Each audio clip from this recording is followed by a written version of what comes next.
në fakt, koha diellore, megjithëse jemi te dielli dhe sistemi hormonal, si I shpjegoni lidhjet numrin 12 me numrin 7? Po, këtë doja të thoja, domethënë numri 7, domethënë 7 ditët e javës, që ndërkohë është dhe është numër fatalist sepse është numri I vdekjes, po tash që vdekja mban gjithmonë një kos që ka një formë 7.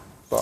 Nëse e marrim, është përfundimtar, është numri I matriksit, edhe 12 apo ashtu është numri I matriksit, domethënë 12 orët e kohës diellore, ose më thënë kulmi I aktivitetit të një njeriu gjatë ditës është 12 orë produktive maksimumi I maksimumit, sepse duhet ishin shumë më pak, ose nuk është se ne kemi lindur për të punuar, por ç'a bën kjo?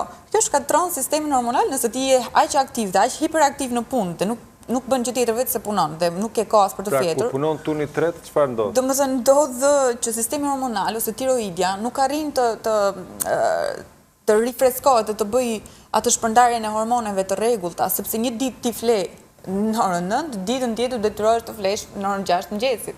Dhe kështu cikli hormonal nuk bëhet, nuk kryhet. Dhe këto njerëz zakonisht pësojnë ndryshime, luhatje të humorit, të peshës.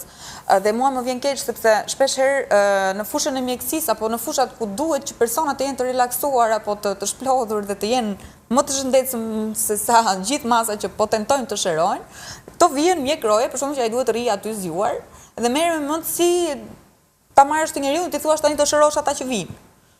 Kur ai vet nuk është mirë.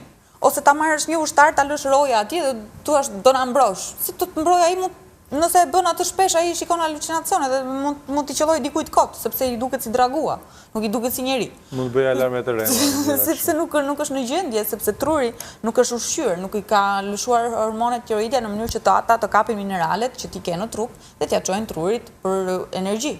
Ne gjithë energjinë më të mirë, gjaku më të pastër, gjëra më të mira ja çojmë trurit. Ai është gjeneratori që nuk pushon të gjithë kohën që edhe ne kur flem prap nuk jemi plotësisht në gjumë. Domethënë kemi një dritë ndezur, si puna e tyre llampave në qytet që ai I mban disa drita të ndezur, mos viket fare, domethënë një nga ato mban temperaturën e trupit.